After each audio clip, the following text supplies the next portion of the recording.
companies owned by Ibrahim Mahama have until the middle of May to pay over 10 million Ghana cedis in import duties or risk a range of sanctions by the Ghana Revenue Authority.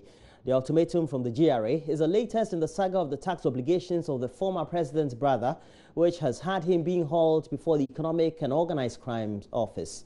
He is said to have failed to pay import duties on heavy equipment imported into the country in 2015, and GRA officials tell Joy News the authority was compelled to renege on an earlier agreement to have Mr. Mahama settle it in monthly installments until December next year, after some of the post-dated checks he issued were drawn on bank accounts that since been closed. Ramona Kwa has more.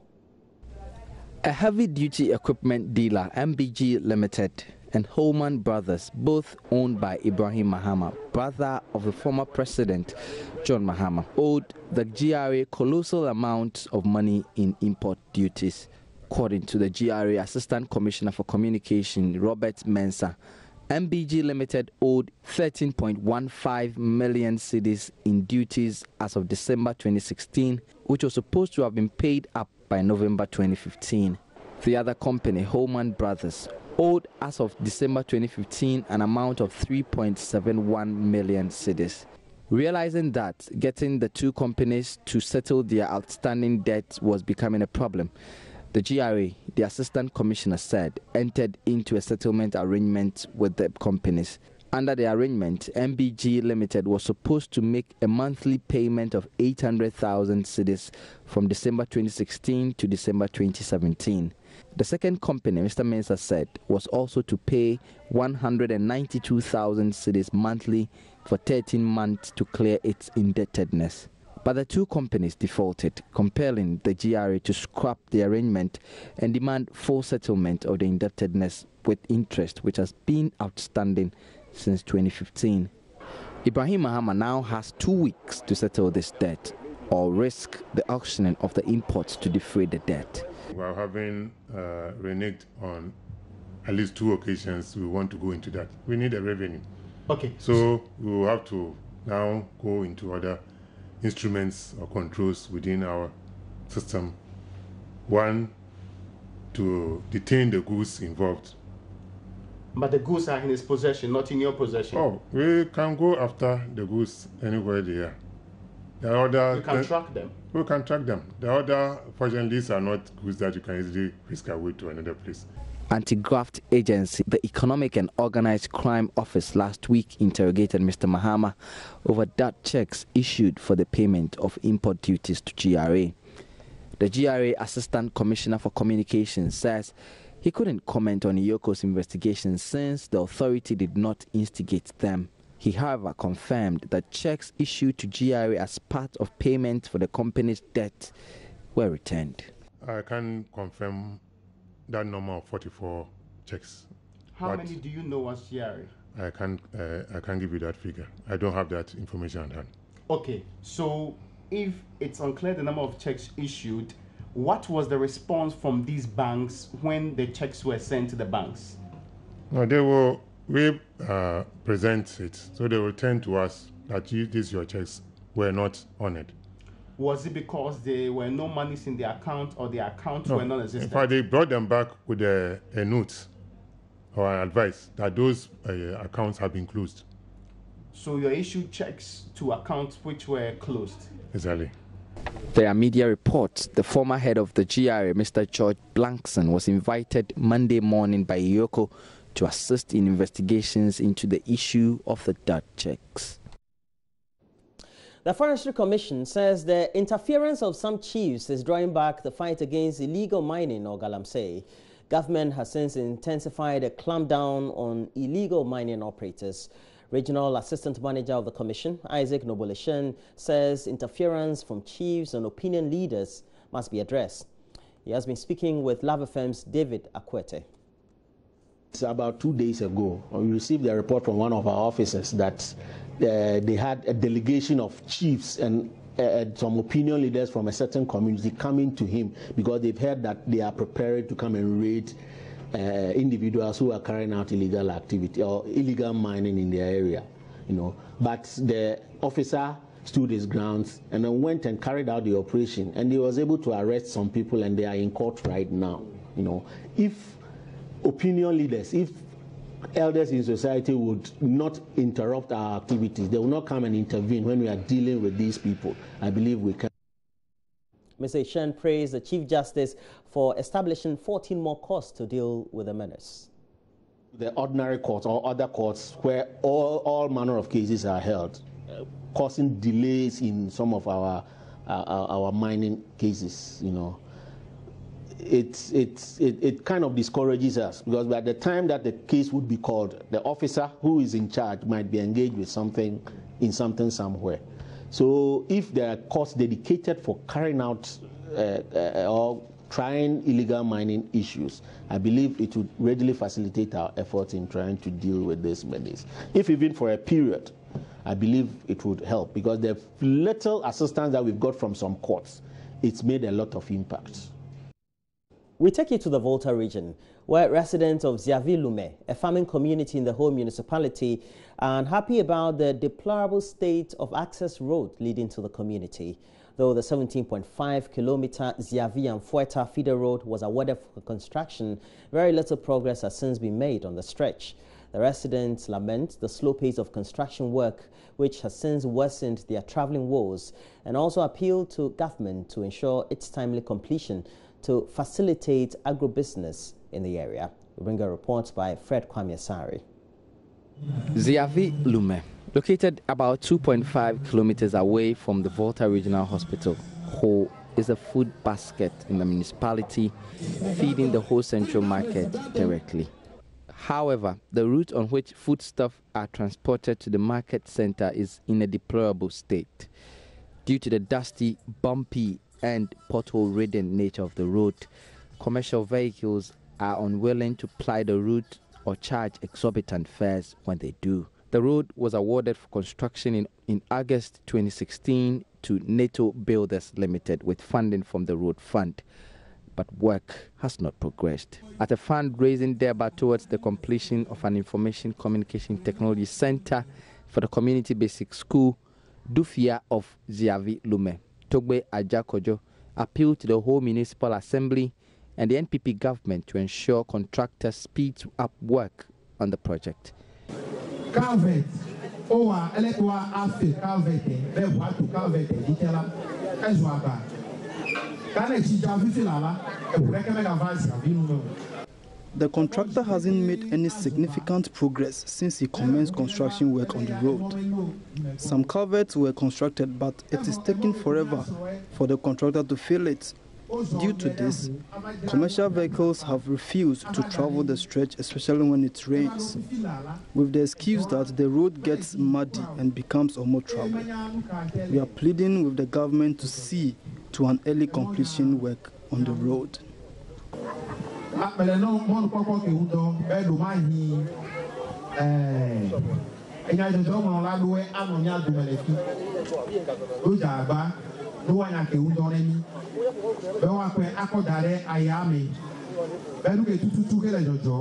Fred Kwame-Asari's report for Joy News. We turn our attention to the media, and government is planning to transform state-owned media houses into financially independent and self-sustaining institutions. The Minister for Information, Mustafa Hamid, says the MPP's philosophy of the state not taking charge of the media informed the administration's decision to rather build the capacity of state-owned media houses that would enable them operate without interference from government. He made this known at a press briefing in the Volta Regional Capital Hall after a two-day executive retreat for key agencies under the Ministry of Information. To the minister, output of the Ghana Broadcasting Corporation GBC does not match with the amount of finances injected into the state's broadcaster by government. He reiterated that the introduction of an innovative way of collecting TV licenses would help the state broadcaster be more financially independent. Our goal ultimately is to build the capacities of these so-called state-owned media to be completely financially independent and self-sustaining, so that government is not even putting money in GBC, for example. Right now, government is putting a lot of money in GBC. And even so, as you said, we are not getting the right kind of output. Okay? But if we build GBC to a point where we can divest it completely of state intervention, then it will be truly independent, not just to serve the citizens of Ghana, but to hold governments truly accountable. He disclosed that the Information Ministry has resolved to reconsider the mandate of the Ghana News Agency to ensure it conforms with the new trend of media around the world. He added that the State of the Nation address and key highlights of the 2017 budget would be translated into Ghanaian languages and made available to the citizenry within the shortest possible time. Mr. Hamid also assured that his ministry would ensure the Right to Information Bill is passed before the end of 2017. What it is that the Right to Information Bill was in Parliament last year. Unfortunately, it wasn't passed before the end of the year, and then the mandate of the last Parliament lapsed. Now, the rule, therefore, is that because this is a completely new Parliament, you have to relay the bill. And therefore, we took it out. The Attorney General, the Attorney General's Department, I must say, is looking at it again with a view to giving it fresh impetus. And then it will go back to this cabinet. Of course, the cabinet that approved it for that Parliament is not also this cabinet. So this cabinet would also look at it again and then pass it on to our Parliament. The Information Minister was accompanied by his 3 deputies, Kojo Opon Nkrumah, Amat Dokwa Isiama Ejei, and Perry Okujeto. Fred Kwame Asari's report for Joy News.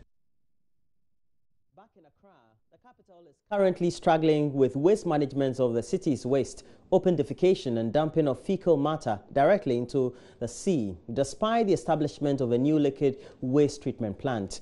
This notwithstanding, President Akufo-Addo has set for himself the Herculean task of making Accra one of the cleanest cities in Africa by the end of his first term.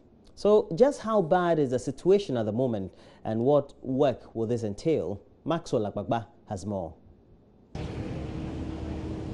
Barely 48 hours ago, President Akufo-Addo made some bold declarations that he's going to make Accra one of the cleanest cities in Africa. Even before the president sets out on what many have described as an ambitious project, we are out and about in it of Accra to see for ourselves what exactly the situation is like. Right here in the middle of the graphic road, this is what we see. Some household refuse and refuse also from some offices around. This is the state of Accra. Rubbish around this area is not good, but we are different people and we come from different houses. So for me, it will be better for the government to produce enough dustbin for us to put the rubbish inside so that the area too can be clean for those of us who live in this environment. So you think because the dustbins are not enough, that's why people are dumping here? Yeah, that's the major problem, because the dustbins are not plenty within this community. That is why, and most of the times too, it is within we, the people who live in the community. Okay. We intentionally did something which is not good so that we can use that one against the government to say maybe the government is not doing it or its work properly. Yeah, so it will be better for the AMA, always people to go around to check if there is something which is going on in the community which is not good. I think maybe, for instance, in our village like this, we have something called saman. Yeah, they can come around. I mean, if there is something rubbish around some place which is not good, the company behind it or the committee that the rubbish has been kept for, they can arrest those people behind that place so that some of us too can use that thing as a lesson so that we can keep Ghana clean. It's a different location. We're here at the Kandeshi market, and the situation here mirrors what is across a lot of markets here in Accra. In fact, when you come here, there are all sort of items on display ranging from tomatoes, fish, pepper, okra, whatever that you can think of is on sale here. But right here in the central part of the market is this refuse, huge refuse. The president can do a lot by providing dustbins to curtail situations like this. But can he change the attitude of the people in this market? From Abeka, but the way I come down to this station and saw the refuse here is very bad. I don't know what is happening in our management. We have a law abiding for health and everything. Why is this going on in the country? Please, the government should come down and do something about it. Thank you. The stench is very worrying. I'm sure people come here to buy tomatoes and all of that to go and cook and sell to the general public. What do you think about the health aspect also? That's what I'm saying. There is a law abiding health and everything. And look at the inhaling of this such a smelling odor. So please, the government should come and do immediate something about this.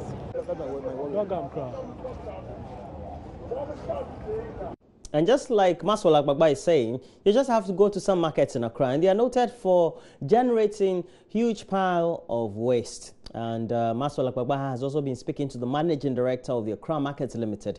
They are the managers of the Kaneshi Market Complex, who agrees the president's goals seem quite lofty. It's a huge task. I can see him, but no, he's appointed a minister for sanitation, a minister of state for sanitation, which presupposes that he has a certain mindset and he believes it's doable. If we don't come together, because I remember he also saying that we need to do it together. Let's turn what we are calling waste into money. And if the president is able to get recycling companies coming in, getting the needed and the right people to work with, the employed, this will generate employment in a huge way. It's not waste per se. Refuse is money. And so we need to start thinking about it in those terms. We need to turn our refuse into cash. We need to put value on our refuse. When we start putting value on our refuse, people will sit up. The plastic cups, the plastic bottles, the water companies, now you don't find them on the streets again. Because now they are being recycled. People are buying it and they are reusing it. You go to the homes of people who drink bottled water, and I can bet you won't find it in their dustbins.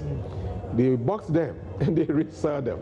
And so if at the end of the day you drink 10 boxes and you're able to buy 2 boxes of water out of it, you've done something with the money. At least you've been able to do some recovery. That is what we need to do.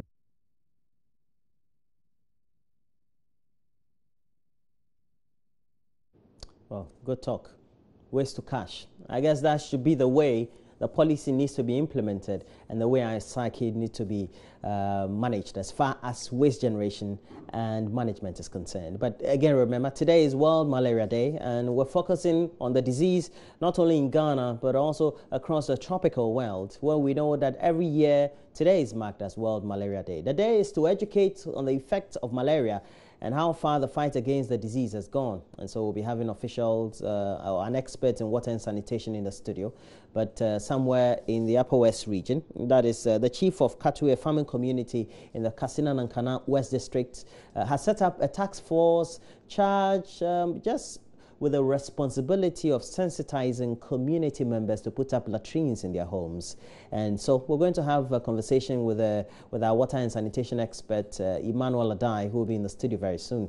And then we'll want to ask him what this step means in the fight against open defecation and how other communities can emulate this very important step taken by the chief of the Kafue community. But we'll be having our discussions, and on AM Talk we'll be having Sam George, and Sam George is a member of parliament for Ningo Prampram, and he will be in the studio with the member of parliament for Bantama, and Daniel Ochim Abwaje will be here. Please, we're taking a break. Do join us as we review the newspapers and we'll look at our online portals. I'll be joined by the beautiful Bernice Abubedu. Please do stay on. We'll be right back.